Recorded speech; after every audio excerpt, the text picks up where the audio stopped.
السلام عليكم ورحمة الله. شو عاد تقدم لكم جوج ديال الوصفات ديال السعال وديال البرد.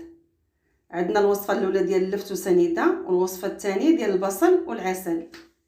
غادي نشوفوا الوصفة الاولى مع بعضياتنا، هي الوصفة ديال اللفت. كنختاروا هذا اللفت، هذا اللي عنده الراس ديالو موف ولا كنقولوا ليمون مدادي، كنقولوا اما مدادي اولا موف. وعندنا تقريبا معلقة كبيرة ديال سنيدة. ندوي شويه على اللفت. تناول اللفت بكل صوره ينشط الجسم إضافة إلى كونه مطهرا، بالإضافة إلى أنه مرطب ملين مهدئ ومفيد لنزلات البرد والسعال، أي كيصلح الكحبة بزاف، ومكافحة السمنة حيث يساعد على التخلص من السموم والدهون. كنشدو اللفته وكنقيوها ونقطعوها هكاك دوائر، وكنضيفوا عليها جهد معلقه ديال كبيره ديال سنيده، وكنخليوها نهار كله. ملي كنرجعوا ليها في العشيه غادي نلقاو هذاك اللفت مع السنيده طلق الماء ديالو مزيان. حنا خليناه نهار كله. ها هو ديك السنيده دابت اللي درت ليه، ها هو شتو كي ولات ما ديك السنيده دخلت في هذاك اللفت وطلقت داك الماء ديالها. كنديروا معلقه في الصباح ومعلقه في الليل. هذا بالنسبه للاطفال وحتى الناس الكبار. هذه الوصفه كتصلح الدراري الصغار بزاف والكبار، لان الوصفه الثانيه اللي غادي نقدم لكم دابا ديال البصل هي كتحتاج غير الناس الكبار، لحقاش الصغار ما كيقدروش عليها. هي نورمالمون كنديروا البصله الحمراء. انا ما تصابتش عندي البصله الحمراء. البصله الحمراء كتكون مجهده بزاف، ما عنديش البصله الحمراء. درت لكم هذه البصله النحاسيه حيت الاخرى مجهده ما غاديش نقدروا عليها ناكلوها. واللي كيقدر عليها، اللي كبر وكيقدر عليها، كتكون حسن.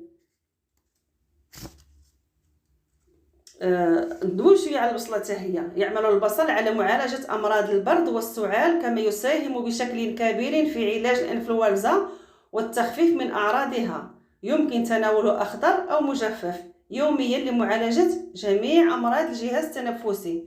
كما يمكن تناول عصير البصل للحصول على نتائج اسرع.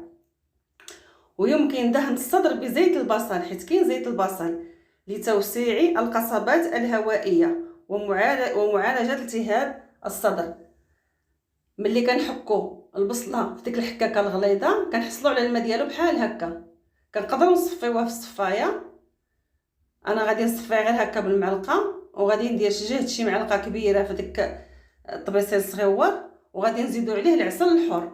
خصو يكون عندنا العسل الحر في الدار، اي عسل الحر.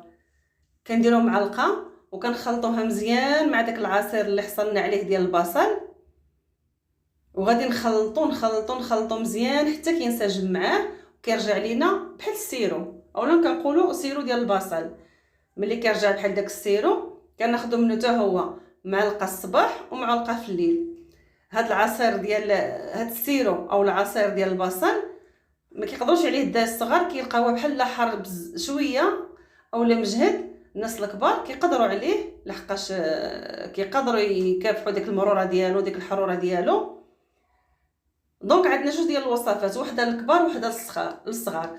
اللفت كيجي حلو بديك سنيده، داك السيرو ديالو كيجي حلو، والحلاوه كيبغيوها الدراري الصغار.